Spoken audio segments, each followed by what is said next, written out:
what is your definition of leadership, and how do you feel like that's evolved over time? If you want to be a leader, like if you're sitting here listening to this and you're saying, man, I'd love to become a leader, first, acting like that leader. I've always kind of just taken the bull by the horns. Like when I walk in a room, any room, I feel like I'm just going to try to take that room, and I'm going to try to be a leader in that situation. So for me, it's a kind of a mindset on like how I approach every situation. But at the same time, I feel like you also have to understand that in order to lead, you need to be led. I think what a lot of people are afraid of, especially in leadership, is being passionate about something. Sure. And to me, that passion is everything, because if you're passionate about something and you feel like you can make a difference, but I would recommend 3 things: being passionate, allowing yourself to be led, and then having a mindset where you walk into a room and say, I can be a leader today. Yeah. What's up, guys? Welcome back to another episode here with one of my good friends, Zach. Zach, go ahead. Pleasure to meet you guys. My name is Zach Leinberger. I'm one of the partners with Ultra Energy. Been in the solar industry now for a little while here. Going to be having some conversation about a couple different topics today. Excited to meet y'all. Dude, I am fired up. Yep. Been waiting on this one for a while. When we envisioned of kind of bringing the podcast more external instead of internal, Zach was definitely one of the top guys on the list, because not only is a homie, but got a lot to say, I'm sure. So, give guys and gals a little bit of background, how you got into sales, and a little bit about yourself. Absolutely, yeah. Crazy story getting into sales. In fact, I started as a youth pastor. So my degree is in theology from Grand Canyon University. Lopes up, by the way, if we have any GCUers listening. But essentially, I graduated with my degree in theology. I was a youth pastor for about a year and a half. I enjoyed it. In fact, I still volunteer at my church, but my friend, Sam, best friend in the world, asked me to go and do some door knocking. Yeah, Sam Leinberger, if you're watching. He said, hey, why don't you just come try some door knocking? And I tried it. I was supposed to do it for 2 weeks, and here I am 10 years later, still doing it, right? So it's been the longest 2 weeks of your life. The longest 2 weeks of my life, right? But essentially, he was doing solar here in Phoenix, Arizona.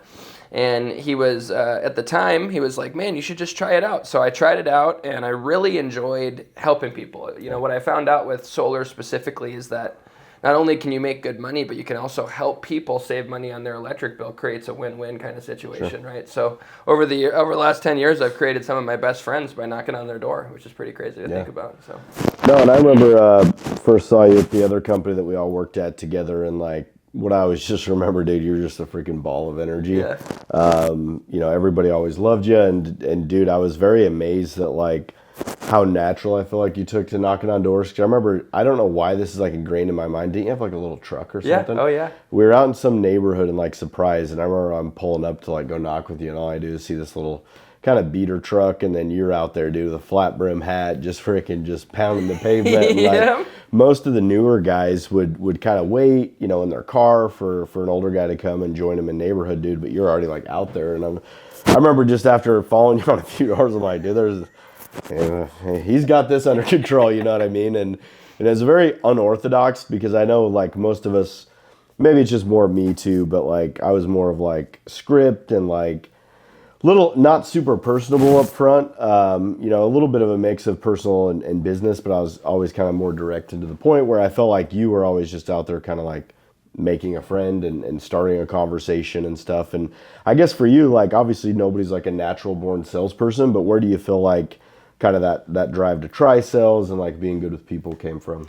Yeah, so I'll start with a story from early in my childhood. So in Minnesota, there's an amusement park called Valley Fair. And I was there with my dad. Is that the one in like the Mall of America? Yeah, well, it's not in the Mall of America. It's close. The one inside the Mall of America is freaking sweet. So if you go to Minnesota, you got to check it out. Is it Used still to there? be Camp Snoopy. Now it's Nickelodeon. Pretty cool. But back at Valley Fair, and there was a long line for the pizza and for the chicken tenders. And I was a 6-year-old kid, right? I wanted chicken tenders. The line for pizza was shorter, so my dad decided, family decision, we're going to get pizza, right? Now, after I took one bite of my pizza, I thoroughly did not enjoy it, and I asked my dad if I could have chicken tenders instead, and he said, absolutely not. You just paid $9 for this pizza. So what I said is, well, how about if I can sell this pizza to somebody here for the same price or more that we paid for it, then I can have chicken tenders, right? My dad's like, well, I guess theoretically, if you could do that, sure, I'll allow it. So what I decided to do was I walked up to these college kids because I knew that they didn't want to wait. I already had a bite out of my pizza, by the way. I sold the slice of pizza to 3 college kids for $3 more than what we paid. Therefore, I got to get chicken tenders as well as an icy, right? So that's kind of back to my history. So I've always, ever since I was really young, I think I was just kind of born with not being afraid to talk to someone different. Sure. So I think that's maybe the thing I was born with. I don't think I was a natural born salesperson because I think there was a lot of skills that I had to eventually add. Right. But what I knew is that there was a problem. The problem for them was that they had to wait in line, right? So my resolution was that I could resolve that problem by giving them the majority of a pizza for the same price, right? So I think in sales, you got to realize that a lot of times there's problems, and if you can solve that problem, you all of a sudden become super valuable. Yeah. You know? But no, that's a good point. You know, when you think about sales and ultimately what we're trying to accomplish, and I think it's sales, it's leadership is like we're problem solvers. You know, business owners, I think that's probably been the biggest thing that I've learned in business is like it's kind of easy to be jaded. It's easy to be negative because all you ever feel like you're doing is solving problems. yeah, And you're a firefighter, professional. yeah. Add that to your resume, professional firefighter. And I know, you and I, we were working together for a while, kind of went doing our own things, and recently came back together. But it's like, it's funny how just the similar correlations that there's been, not just work-wise, but personally. Like, one thing I've definitely been impressed about you is just your growth and evolution. And sometimes I feel like as an individual, it's really hard to see our own progress, right? Because we're so in it that like we can't step back and look at it. And one of the larger things that I saw or I liked and I just have admired about you is obviously, both of you and I have had a similar journey of like weight loss. Yeah. Totally transforming who we are, not just like physically, but I think mentally, emotionally, maybe spiritually. If you want to talk a little bit about that process. Yeah, and absolutely. how that worked. So at my heaviest, I weighed about 340 pounds. Wow. Today I weigh about 180 pounds. So Yeah, lean, that's a mean, pretty drastic machine. change, you know? Dude, that's It's a almost whole nearly person, 2 right? Yeah, there's a lot of people that weigh that much, so we'll take it. But there was 3 things that changed it for me. I'll talk about them in order. So I had a doctor's appointment with my doctor, and I'm so glad that my doctor took this approach with me. But he essentially told me that if I didn't start to lose weight immediately, I was going to have a heart attack before I turned 50. Jeez. And he said it just pure and clean, like direct. He's like, Zach, if you don't start making life decisions differently, you're going to have a heart attack by the time you're 50.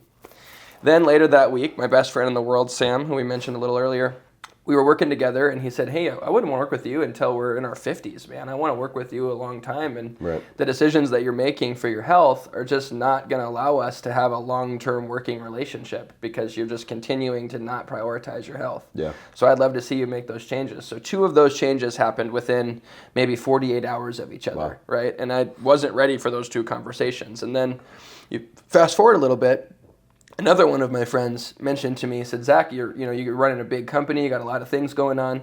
You need to do something for your mental health. And what I think you need to do is I think you need to add working out, right? So I had 3 of my friends 2 of my friends and a doctor who reached out to me and gave me very clear, instruction, right? And then as an individual, you're faced with a choice. Like, am I going to respond to that or am I going to just accept it, right? And for me, I decided that I needed to make a lifestyle change.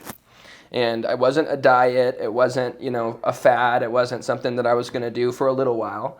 I decided that I was going to change my lifestyle. And when I changed my lifestyle and when I realized that I was going to make changes that were never going to go back, that was what the difference was for me. Because when I realized that once you kind of put those things in and you realize that, you're never going back to fast food, you're never going back to Taco Bell, right? It's great, I love Taco Bell, but when you decide to leave it, you know what I mean, right? You all of a sudden have that ability and that freedom to chase after what's next. So I think the biggest thing for me was recognizing the people in my life saying to me that I needed to make a change and then deciding to make that change, Yeah, and that's the key part of it. I think success is like nobody makes it alone. Mm-hmm. And yeah, it's quite interesting, that kind of mental shift from a diet to like, this is life. Yep. And I think, for me, when I was growing up, it was always like, I don't know where this mentality came from, but I was like trying to check a box and move on to the next thing and check that box and move on to the next thing. And maybe it was like the religion I was growing up in where it's like, you do this. And then once you do that, you do that. And then once you do that, you do this.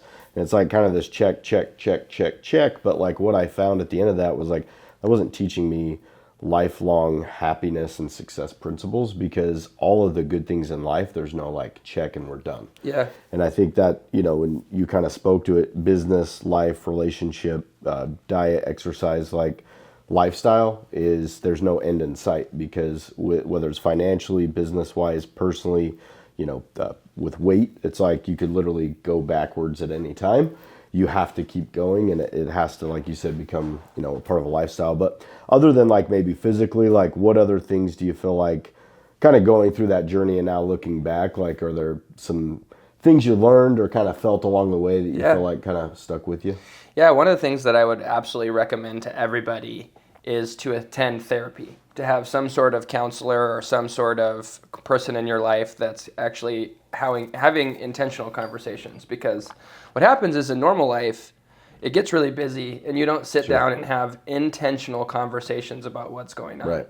A lot of your negative thoughts are what I call kind of pass-by thoughts, where you don't have enough time to really think about it in depth because something else is coming at you. So that thought was there for 10 or 15 minutes, but you didn't have time to close the loop and really move on past that. Yeah. So what therapy did for me, especially when it comes to my physical and my mental, was it gave me the ability to have an intentional conversation where we sit down on purpose to talk about the issues that I'm going through. Sure. So I'd say that would be one of the first things I'd recommend, is if you haven't tried therapy, you got to try it. The key is you got to do it with somebody that you connect with. So what I would recommend is find someone closer to your age, maybe. I think my struggle was that my first couple therapists were in their 60s, and I felt like I couldn't really connect with them. Like, I'm trying to tell them about an emoji text that I got, and they never understood what that means, right? Things like that. So I think my current therapist, he's 2 years younger than me, just barely got his master's degree, really cool guy. We've spent like 4 years together working together, and we actually connect because he can speak to me in my language. So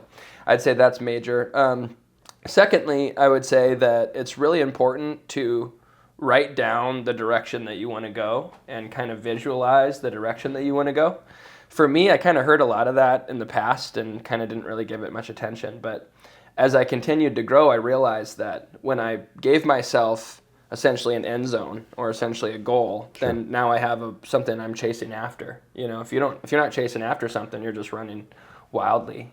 So for me, I kind of placed out where I wanted to be and kind of made a couple specific goals. I wanted to purchase some real estate, and I wanted to start a business, and I wanted to get my health fixed, right? And as I put those things on paper, it allowed myself to kind of chase after them more meaningfully. Yeah, and I think, there is, I remember, and maybe you've had similar experiences, like I remember times in life when I'm like, man, I want these things so bad, but I felt so disconnected from them. Yeah. Whether it was like my ideal weight, real estate, vehicle, whatever. And it's like, how do you kind of put those things together from like, here's where I'm at and here's where I want to be.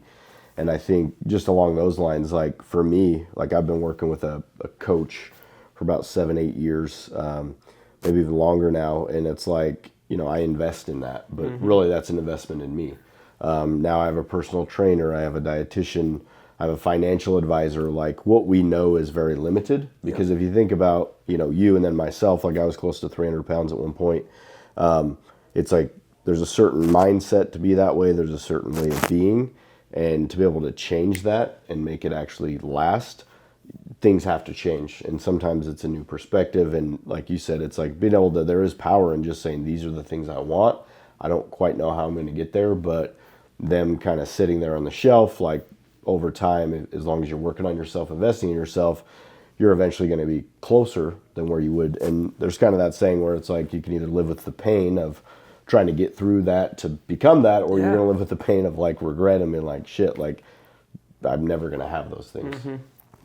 Kind of shifting topics a little bit. I mean, I think another thing I've always admired about you is just your magnetism, for people. And it's one thing to say like, hey, this is a people person or charismatic, but it's another thing to like say this person's a leader. And I definitely look at you as a leader, not just like, oh, you've owned businesses and companies, and not just in like the solar industry, but just like in life. I think we're all leaders to an extent, because it's like you're leading your family. Like the example you've given them of like your changes, your success, everything you've been through, that's leadership. Your friends, things like that. I mean, I guess for you, like what is your definition of leadership, and how do you feel like that's evolved over time? Yeah, that's a great question. I've led in a couple of different environments, and I think that the biggest thing that, like, if you want to be a leader, like if you're sitting here listening to this and you're saying, man, I'd love to become a leader. What I would recommend is first acting like that leader, right? Sure. They tell you when you go to an interview, dress for the position that you want to have, not the position that you're interviewing for, right? I think the same is true in leadership, that you need to start acting like you're in the position that you are. And then all of a sudden, it's crazy how those things take place, right? So for me, I've always kind of just taken the bull by the horns. Like when I walk in a room, any room, I feel like I'm just going to try to take that room, and I'm going to try to be a leader in that situation. So for me, it's a kind of a mindset on like how I approach every situation. But at the same time, I feel like you also have to understand that in order to lead, you need to be led. Right. Yeah. And you need to be able to learn some of the specific things. So for me, I've had some mentors over the years that have changed my life in the sense that they've showed me how to lead without being overbearing, because I have a very extroverted, very charismatic personality. I can come across as overbearing sometimes. Sure. So, especially with how intense I can get, right? So what I try to do about that is I try to take all of my passion that I have and divert it into a single area, because I think what a lot of people are afraid of, especially in leadership, is being passionate about something. And to me, that passion is everything, because if you're passionate about something and you feel like you can make a difference, right, then you're really going after it. And I think people are just scared these days to say things or be passionate about things because they don't want to be the person who's, chasing after a certain issue or leading down the charge. But I would recommend 3 things: being passionate, allowing yourself to be led, and then having a mindset where you walk into a room and say, I can be a leader today. Yeah. Yeah, and it's kind of surprising because I think in life, and maybe it's just through the growing up process, like we're getting told from a very young age, like this is right, this is wrong, don't do this, don't do that, no, and I think it kind of inherently breeds this sort of mindset of like, who am I to think I can do this, and you don't be cocky, don't be whatever. And it's like, I think maybe generally speaking, that's kind of a narrative that like we probably all grow up with, and like being able to break through that, because like to be a leader, like people are looking to you, like especially in the hardest times, to where it's like, dude, you have to have some certainty, even if your certainty is like, I'm uncertain, but we're going this direction. Like some direction's better than not. And something you said reminded me of kind of a pivotal time in my life. I was debating whether I should stay in real estate or go to solar. And I was with Keller Williams Realty. Yeah. And I went to this class. It was called Bold. Okay. It was an 8-week program, like 1 day a week for 8 weeks.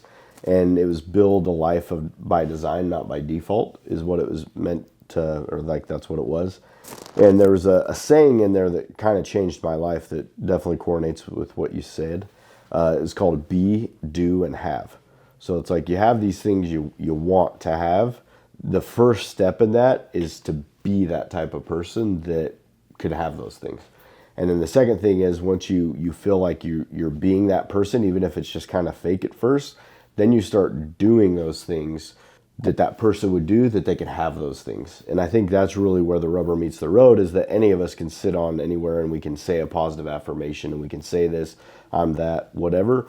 But when it comes to the action, the doing part, I think between that and that belief is the start. And so if there's anybody watching that's like, I have these goals, or I want to be a leader, I want to do this, like where do I start? At least for me, it was like the B, like you said, of like kind of almost faking it at first, or at least making a decision like, hey, this is who I'm going to become, even though it's going to be different than who you were before. And so it doesn't feel real, it doesn't feel right, it doesn't feel authentic. But doing those things over time makes it so that it is authentic and that it is real, and that you're going to have those things that you want. And kind of reminds me of a saying that it said like the easiest way to grow self-confidence and self-esteem is to make and keep promises to yourself. And the easiest way to like detract your self-esteem and lower it and break it is to like break promises that you make to yourself. I guess for you, obviously you've done a variety of things. What else have you done besides solar? Like I know you've done like some wedding officiating. Yeah, dude, I want to hear all about this. One of my favorite hobbies is I officiate weddings, right? So I was a youth pastor, like I mentioned a little bit earlier, and I do a little bit different of a wedding officiating because I run the ceremony and then I also run the reception. So I like to call myself a master of ceremonies. It's kind of a nerdy name, but I like to go with it, right? So essentially what I do is I get to know, because I think if you go to a wedding, right? Let's say if you go to a wedding, you almost always know one side. You either know the bride or the groom. Right. You don't know the other side usually, unless for whatever reason you were friends with both of them. So what I do is I meet with both couples and I really try to understand the bride and I try to understand the groom. And I write a paragraph about each of their personalities, right? So I start off with some adjectives, kind of explain like this person is stubborn or this person is goofy or this person, I have those different adjectives to try to describe who they are. Then what I do is I write a paragraph on how I believe those adjectives are going to work together to create a beautiful relationship. Oh, cool. And it really gives it kind of an artistic kind of feel because a lot of times you go to a wedding and the guy says the same thing every time. So for me, I'm trying to make it personal. I'm trying to have you walk away from that wedding and know the other person, So I work with some of the venues here locally in Arizona. And for the reception part, this is the cool part. So I think during the reception, a lot of times, there's these old things that are in place. Like, for example, there's these intros where the bride and the groomsmen and the bridesmaids, they walk out and do some stupid dance, right? They do the butt bump or whatever it is, right? What I do is we skip the dance part, and then I write essentially a roast of the groomsmen. So as the groomsmen are coming out, I have like a comedy routine where I'm roasting each one of the groomsmen, right? So I kind of talk about, like if one of them doesn't have a job, I might talk about how he's unemployed or something like that, right? Just to try to make a joke or whatever. And the crowd really loves that because they're getting to know the groomsmen. Then I do the same thing with the bridesmaids. Of course, it's not as pointed with the bridesmaids. I'm kind of taking maybe 50% of the roast down when I make fun of the bridesmaids. Down a little bit. Now, after that, I write their love story. And essentially what I do is I explain their love story from top to bottom, and I kind of have the piano guy play a little light piano in the background, right? And I kind of talk about where they met and where they transitioned to, try to make that as funny as possible. Because I think a lot of times you go to a wedding, you don't know any of this stuff, right? And I think hearing their love story just kind of gets you in the mood for a reception, right? So that's kind of what I do, and I thoroughly enjoy it. It's a great hobby of mine. I think usually a wedding is one of the happiest days for an individual. Sometimes it's not happy. In fact, I've got some crazy stories I could tell you about weddings going bad, but we'll do that next time. We'll save that for next time. But I'll say that for the most part, yeah, exactly. For the most part, it's a really happy day, and there's just something about being a part of it and something that I thoroughly enjoy. So it's probably something that I'll continue to do until I'm old. I'll probably want to be one of those old gray guys with a bow tie doing weddings in my 70s. That's awesome. No, I think that's interesting because like meeting you, and even knowing you, dude, it's like there's this hidden part of your life that I have like zero concept of, but maybe one day I'll see that live in action. But I think that's awesome. And, just even hearing like your attention to detail, like it's no surprise that you've been successful. And more than that, like I feel like you really get it. What you get is people. And that's like, to me, I feel like people are the biggest currency that's out there. Like it's not Dogecoin, it's not Bitcoin, it's not whatever, like people are, because you investing into people, like giving them an example, like believing in them, whether they work for you, for a day, a week, a month, a year, 10 years, or maybe never, like it's really hard because you maybe never see that final payoff. But like, I think of people in my life that have believed in me, like supported me. And it's like that fuel has fueled my fire for years and years and years, and they probably don't even know it. And so that's where I think moving into the next kind of phase of life and where the world is pretty, kind of crazy. It seems like every year something new, but currency, people are the biggest currency that's out there. And so no matter what you do, short-term, long-term, being able to work with people, know people, understand people, and actually care about them is definitely unique. And kind of turning topics a little bit just towards our current industry. Obviously, they call it the solar coaster for a reason, and it's wild, dude. Like, it's freaking nutso. I feel like in the almost 10 years we've been in solar, like even just in Arizona, like from rate changes to utility changes to, net metering and all this other stuff, like it's just, you think like it can never get crazier than this, and then it's almost like hold my beer, and Yep. it gets Here even it comes. crazier.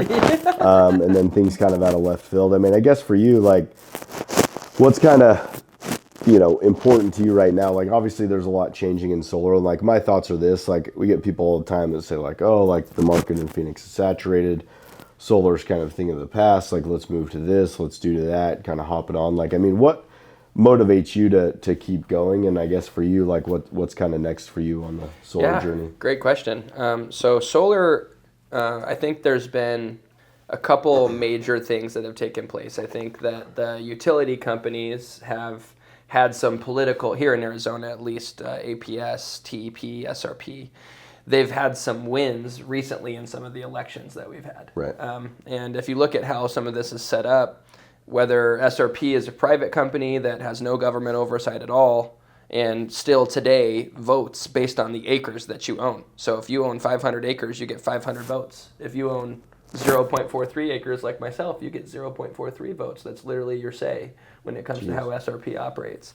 When it goes to APS or TEP, the Arizona Corporation Commission are elected officials. There's 5 of them on the Arizona Corporation Commission. Both of the utilities are blatantly funding the Arizona Corporation Commission. So these people are taking money blatantly, millions and millions and millions of dollars, right? And then when they ask for the rate increase, what are they going to say, right? The guys that just got paid from the campaign are now all of a sudden getting the guy approving the rate increase, right? So that's what we're dealing with here in Arizona. So what I would say is if you live here in Arizona, you need to vote in the Arizona Corporation Commission elections. That's something that's definitely important. Use your voice. The second thing that I'll tell you is that because of those changes with the utility company, as a solar industry, we've been forced to go to a battery. Yeah. Because how it works with the utility company is you sell your extra energy back to the utility company and they pay you a credit. Those credits are now not worth it, really, in Arizona. Right. So now we've transitioned to a battery. The awesome part is that we have some pretty crazy technology with this Tesla Powerwall 3 and some things that have came out to be able to combat the utility. Now, with all that being said, there's a very simple thing that will always be true. The utility company, in order to stay in business, has to raise their rate. Right. A solar loan or a solar lease usually has a fixed monthly payment. A fixed monthly payment is always going to be better than something that increases over time. The difference is that the expectations aren't set correctly, right? You're going to have a leftover utility bill if you go solar in Arizona. I have solar on my house. I paid $32 this month for electricity. Oh my goodness, what a problem. But what I'll tell you is that when it comes to the leftover bill, right, what you got to realize is that there's going to be a portion of that bill that's going to be locked in that isn't going to go up over time. And I think as long as we don't make it more complicated than it is, that's better for a homeowner, right, than having something that's going to increase over time. Sure. If a homeowner, for example, if they had a truck loan that was going to increase by 3 to 8% a year, they would tell that finance company to pound sand and get the heck out of here. But when APS does it to them, it's normal and accepted, right? It's because they're a monopoly, and that's because there's a lot of things around those things. So to be clear, I think solar's here to stay. I think what we need to do is we need to simplify it, right? We need to talk about the things that are important and not go so in depth into some of the other aspects of how it really works. But at the end of the day, with both options, as a homeowner, I decided to add solar to my home, and I still would decide to add solar to my home today. So because I'm a customer of it, I have something that I'm very passionate when it comes to this. And, so for me, what we're going to be doing is we have a group, I'm partnering up with a guy named Taryn Morris, by the way, really awesome guy. We're going to be partnering in Ultra Energy. We're going to be doing a solar brokerage company where we essentially have some partnerships with some great installers like Bright Home Energy, for example, with Tyler, where we can sell our projects to an install company that can take care of a homeowner, right? So that's kind of what we're going to be doing here in the future. We're going to be focusing most of our efforts here in Arizona, specifically just because we believe that it's a great market. Here's what I'll say about people leaving the market, by the way. In fact, some of the bad actors have actually left because of this becoming more difficult. And what it's created is it's created an environment where if you're still in solar, I have a lot of respect for you, right? Yeah. If you're still in solar and you're still doing it at a high level, I got a lot of respect for you because you've obviously figured out a way to do it at a high, honest level where you can actually help homeowners at the same time make good money, right? So I think that it was a really good thing for us. I think we shedded some of the extra weight as an industry, and I think we're headed into something that's going to be really awesome because I think the financial industry is going to have to make some changes here in the near future. There's going to be some ability to borrow money a little bit cheaper than what there is currently. Yeah. And I think as a homeowner, choosing solar versus the utility is a no-brainer. Yeah. No, there's kind of, I think solar's so interesting in a couple facets because one, you have like the customer side, which I think you touched on. Second, as far as the industry in general, I've always gotten questions, especially started, 4, 5, 6 years ago where solar, it's only been an industry residentially for 10, 12 years, something like that. So it's definitely newer. Plus it's unregulated. Plus it's like anybody with a freaking, that was like 18 years old could go start an LLC and go sell solar. And there's been times in the industry where it was easy, like really easy. Like you could walk around in a neighborhood with a sign on around your neck saying like free solar, or like no down payment, whatever, to get into solar, and like people would buy it. But now it's a little bit different. I mean, I think for me, just to kind of go off what you're saying, is like, it's wild, man. The people that like just jump from thing to thing to thing because they're wanting it to be easy. And now that solar's not easy, they're like, let me go find something that's easy. And similar to you, like those that are still in solar in Arizona, it's like, oh, that person actually like has value, has morals, has like a backbone, because you kind of take it like relationally, right? Like people have hopped into solar and hopped out of it, like no strings attached, no commitment. And those are the people that are freaking ruining my industry. They're ruining your industry, because it's like we've been in it like a decade and it's like no signs of going anywhere, but you have people kind of hopping in and hopping out. And on top of that, there's so many other things, like whether it's like, think about you in business and me, like how much money, I mean, I don't think we've sat down and calculated it, but like has been stolen from you, not paid to you. Being a lot more money than I have. Same. I mean, millions of dollars, and we're just two people sitting here. And that's just what's like unfortunate about the industry, is like some of that's been weeded out with like bad actors leaving and people jumping ship, and like I think that's awesome. But then it's like you have like lenders and things like that total like highway robbery, where there's a lender, I don't know if you want to say their name or not, but Sonova. And they owe millions and millions and millions and millions and millions and millions and millions and millions of dollars, where they took projects from us as contractors and installed them and then just aren't paying us. And like, what's our recourse?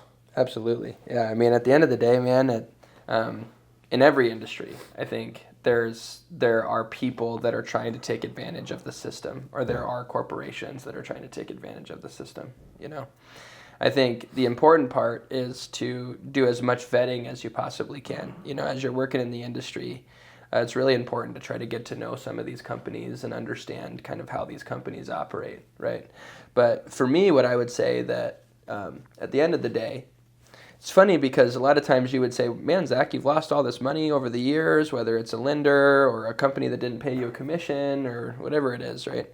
I think that what keeps bringing me back to this industry is, if it's done right, that homeowner and you are friends. Earlier this week I went to a spring training game with one of my customers. Nice. And he literally just sent me a text message and was like, I'm going to see the Dodgers, you got to come out and watch it with me, right? And when we were sitting there, he was just like, man, like I'm saving money on my bill because of you knocking on my door 3 or 4 years ago, right? And that's what keeps bringing me back, is that if it's done right, it can really take a family that has a high bill that's hard to deal with and kind of help them with it, right? And at the same time, over the last 10 years, I've lost some money, but I've also made some of it too, and done pretty well on that front as well. I mean, and what I'll tell you guys is, if you're looking to get into solar, it gives you freedom, right? Because with solar, a lot of times there's a commission that's involved, and getting paid in a lump sum gives you that freedom to not have to necessarily work a 9 to 5, or not necessarily have to have 40 or 50, 60 hours of active working. Right. And at the end of the day, do you live to work or do you work to live? I think everybody needs to make that personal decision for themselves. I know I do not live to work. You know what I mean? Like, I know that is not what the reason why I'm alive. Yeah. So what I'm looking for is, I'm looking for that freedom. I want to be around for my family. I want to be around for my friends. If my friend has a wedding, I want to be there for it. I don't want to miss it because of work. Sure. So I think as long as you do the proper vetting on the proper companies, and as long as you continue to have that passion and try to make a difference in people's lives, you can really do a big difference, even in the crazy landscape where some people aren't getting paid and you don't know if you're stepping on a mine. Yeah, no, you're right. And I think kind of goes twofold. Like, what if you were to summarize solar in general, I think it's freedom for the customer. Yeah. Freedom from the monopoly utility, freedom from having a choice. Because you move into your home, like we both live in SRP, like we didn't get to choose. Yeah. SRP isn't great for solar, but we both still have solar anyways. But having freedom, and then also on the work end, like what are we all working towards, which is financial freedom, which is freedom to make and live life like where we dictate our own terms. And it's very similar to real estate, mortgages, as far as like a living that you can earn. But you're basically working with somebody and selling them something they already have, which is electricity. You're just able to offer it to them at a cheaper locked-in rate, in a nutshell. And I guess to kind of wrap things up, let's take it, I know we've only known each other a decade, but take another 15, 20, 30 years down the road, like when you kind of look back on your career, and I'm sure in 30 years we're both going to be doing something different. I don't think we're going to still be in solar, but that'd be pretty crazy if it were. Cool. Yeah, it would be. What do you feel like you want your legacy to be, or like how do you want to be remembered when it all shakes out? Yeah, that's a great question, man. I've been thinking about that a lot lately. There's something interesting about turning 30 where you just all of a sudden start caring about your legacy. I'm 31, and in the last year or so, I've started to realize that, man, it's really important, like what type of legacy I'm going to leave on this world. So I'll start with my favorite movie in the world. It's a movie called It's a Wonderful Life, and it's a black and white movie. It's usually shown around Christmas time. Essentially, what the plot of the movie is George Bailey asks an angel to show him what his life would look like if he never existed.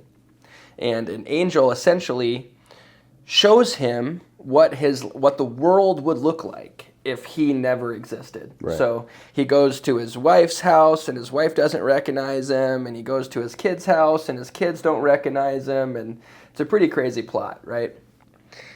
What George Bailey did was he put the people before the business, right? And I know it's not Christmas time, but definitely get a chance to go watch this movie, because George Bailey, he ran this thing called Bailey Building and Loans. And it was a business that really helped out the town because he essentially did loans for people to buy houses. And back at this time, the only way to buy a house was to go through Mr. Potter, who was essentially the monopoly, right? And if you watch this movie, you can really see that at the end, George Bailey wasn't necessarily paid in profits, but what he was paid in is people, right? At the end, essentially, George Bailey, I won't give up the whole thing, but George Bailey found himself in a very difficult situation, and the entire town rallied around him to make sure he would be okay, right? So you asked the question, what do you want my legacy to be? I want to be like George Bailey. I want to help as many people as I possibly can, so that at the end of my life, I have that legacy where, when it comes to Zach, like he put me first, right. And he helped me with what I was dealing with, and he actually cared about what was going through my head, and for me, that's what's important. I think money is a necessary evil. You need enough of it to eat and breathe, and sure. But outside of that, I really look at it in the way that if you can make an impact on people, a lot of times people is, like we talked about earlier in our conversation, the currency of business, and the more relationships you have, the better you're going to do. A lot of times the person who gets hired isn't necessarily the best person for the job. It's usually because they knew somebody, and for me, I want to make sure that I prioritize those relationships, and I'm genuinely selfless when it comes to those relationships. So that's kind of the legacy that I want to leave, and I definitely recommend checking out that movie because I watch it every year as kind of a North Star towards, am I doing what I want to do, right? So. No, I think that sums it up well, and not much more to be said. So thank you all for checking out this episode. Zach, appreciate having you on, Big Dog. Absolutely, my friend. Pleasure meeting you all. Please like, subscribe, and check out our new next episode coming your way soon.